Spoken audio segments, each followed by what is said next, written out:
오늘 말씀은 잠언 30장 1절에서 17절입니다. 키워드는 아굴의 잠언, 만족을 모르는 사람들, 하나님의 아름다운 세계입니다.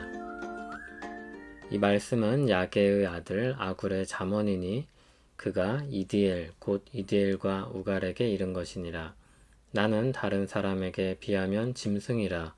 내게는 사람의 총명이 있지 아니하니라. 나는 지혜를 배우지 못하였고 또 거룩하신 자를 아는 지식이 없거니와 하늘에 올라갔다가 내려온 자가 누구인지 바람을 그 장중에 모은 자가 누구인지 물을 옷에 싼 자가 누구인지 땅의 모든 끝을 정한 자가 누구인지 그의 이름이 무엇인지 그의 아들의 이름이 무엇인지 너는 아느냐. 하나님의 말씀은 다 순전하며 하나님은 그를 의지하는 자의 방패시니라. 너는 그의 말씀에 더하지 말라. 그가 너를 책망하시겠고 너는 거짓말하는 자가 될까 두려우니라. 내가 두 가지를 주께 구하였사오니 내가 죽기 전에 내게 거절하지 마시옵소서. 곧 헛된 것과 거짓말을 내게서 멀리하옵시며 나를 가난하게도 마옵시고 부하게도 마옵시고 오직 필요한 양식으로 나를 먹이시옵소서. 혹 내가 배불러서 하나님을 모른다 여호와가 누구냐 할까 하오며 혹 내가 가난하여 도둑질하고 내 하나님의 이름을 욕되게 할까 두려워함이니이다. 너는 종을 그의 상전에게 비방하지 말라. 그가 너를 저주하겠고 너는 죄책을 당할까 두려우니라. 아비를 저주하며 어미를 축복하지 아니하는 무리가 있느니라.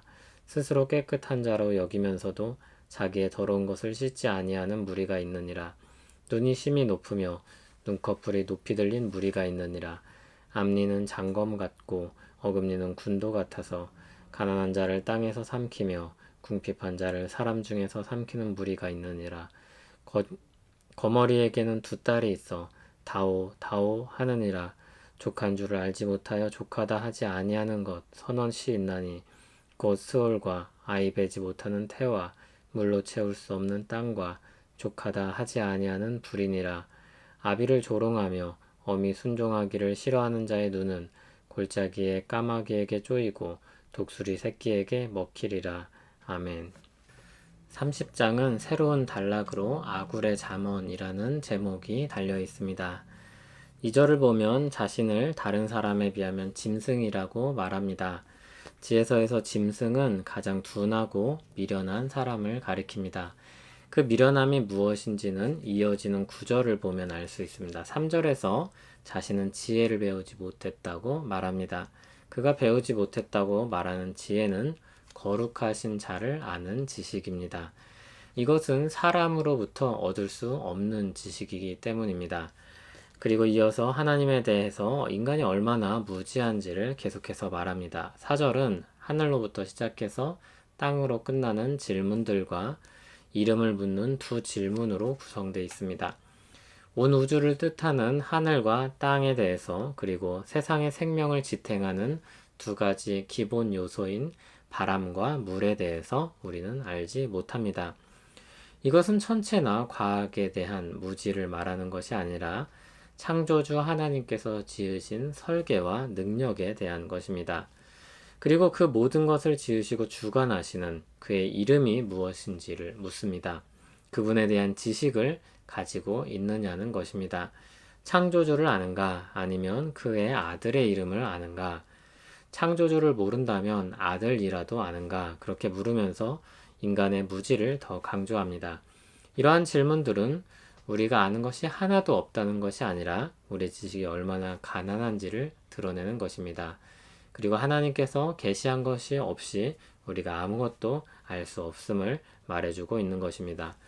5절 6절에서는 하나님의 말씀으로 이어져서 그분에 대한 지식과 그분의 세계에 대한 지식이 말씀으로만 밝혀질 수 있음을 알리고 있습니다.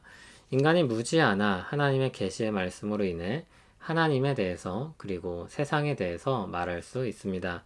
그런 하나님의 말씀은 순전하고 그를 의지하는 사람을 하나님께서 지키십니다. 하나님의 말씀에 무언가를 더한다는 것은 어리석은 생각입니다. 순전한 물에 무엇인가를 타면 물이 더 이상 아니게 되는 것처럼 하나님의 순전한 말씀에 무언가를 더하면 오히려 그것을 망가뜨리는 행위가 됩니다. 아굴은 이렇게 인간의 무지에 대해서 하나님을 말씀을 통해 알리신 지식에 대해 말한 후에 기도합니다. 그는 두 가지를 구합니다. 자신에게서 거짓을 멀리해 주기를 구합니다. 또 부와 가난 그 어느 쪽에도 빠지지 않기를 기도합니다. 순전한 하나님 앞에 거짓말만큼 부적절한 것도 없습니다. 또 부와 가난에 대한 아굴의 생각은 하나님께서 자신을 먹이신다는 의식이 담겨 있습니다. 그는 일용할 양식을 구하고 있는 것입니다. 9절에서 보는 것처럼 아굴이 경계하는 것은 하나님을 잊어버리는 것과 하나님의 이름을 욕되게 하는 것입니다. 아굴의 잠언은 이렇게 하나님을 아는 지식에서 출발하고 있습니다. 다른 잠언과 같이 하나님을 경외하는 것을 지혜의 근본에 두고 있습니다. 그는 마치 욥기에서처럼 압도하는 하나님의 영광을 드러내며 겸손히 하나님의 순전한 말씀을 붙잡고 헛된 것을 버리고 하나님의 영광을 위해 살 것을 가르치고 있습니다.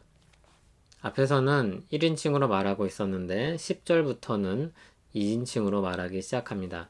하나님의 말씀을 토대로 가르치는 지혜의 말씀입니다. 10절에서는 종을 정당한 근거 없이 주인에게 비방하지 말라고 가르치고 있습니다. 그것은 하나님의 저주 아래 놓이게 될 만큼 하나님께서 미워하시는 것입니다. 하나님께서 약한 자들을 변호하시는 분으로서 하나님께서 갚으실 것이기 때문입니다. 11절부터 14절에는 비정상적인 사람들이 나옵니다. 아비를 저주하고 어미를 축복하지 않는 사람들, 스스로 깨끗한 줄 알고 더러운 것을 씻지 않는 사람들, 눈이 높고 눈꺼풀이 높이 들린 사람들, 교만한 사람들을 뜻합니다. 마지막으로 가난한 자, 궁핍한 자를 삼키는 사람들이 나옵니다. 15절에서는 탐욕스럽고 교만한 사람이 거머리에 빗대어 등장합니다. 피를 빨아먹는 거머리처럼 탐욕스럽고 만족을 모르는 사람을 가리킵니다.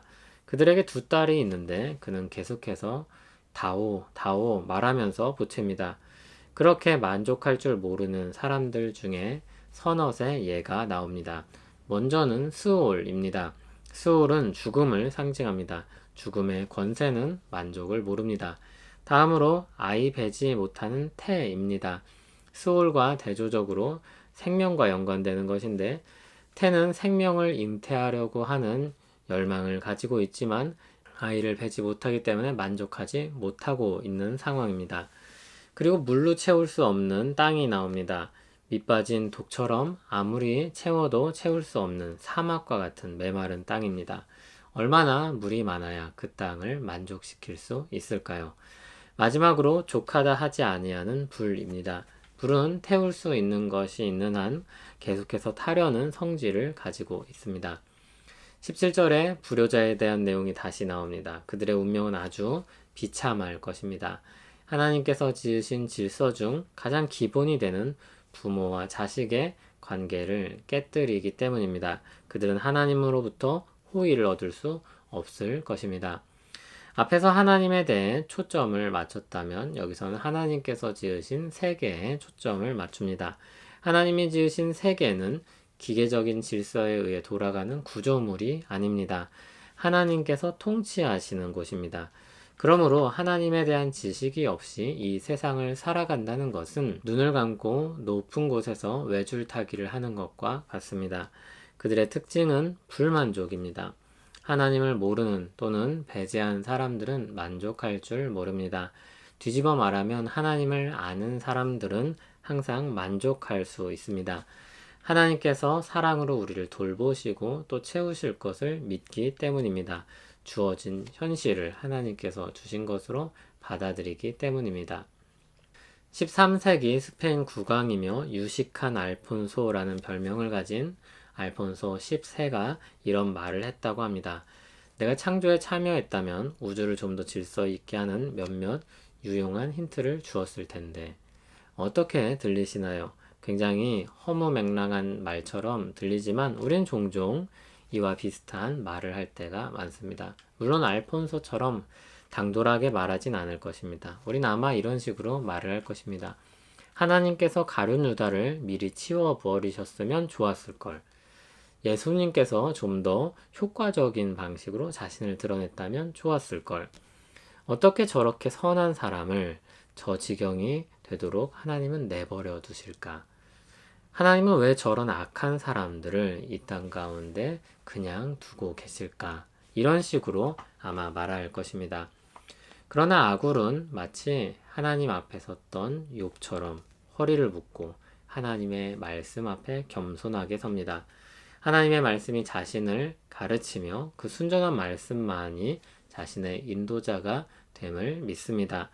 하나님께서 이 땅을 보존하셨는데 그 세상엔 선과 악이 혼재하고 있습니다. 그러나 그 선과 악이 혼재하는 세상은 의미 없이 흘러가는, 버려지는 시간이 아닙니다. 하나님께서 사람들을 구원하시는 시간이며 그 가운데 하나님을 경외하는 사람들을 통해 영광 받으시는 시간입니다. 특히 주일에 신자들이 하는 일이 바로 그것입니다. 피조물로서 가장 가치 있는 일인 하나님을 예배하는 것입니다. 찬양받기에 합당하신 창조주이며 구속자이신 하나님을 예배하는 이 기쁨이 그리고 우리를 채우시는 은혜가 우리에게 풍성하기를 소원합니다. 만족할 수 없는 죄성을 가지고 만족할 수 없는 타락한 세상에 사는 우리를 구원하시고 우리에게 말씀하셔서 하나님 영광을 위해 살게 하시니 감사합니다. 우리 주 예수 그리스도를 통해 창조주의 영광과 구속주의 영광이 우리에게 나타났음을 기억하며 예배하고 그 안에서 참된 안식과 채움과 기쁨을 얻기 원합니다. 예수님 이름으로 기도합니다. 아멘.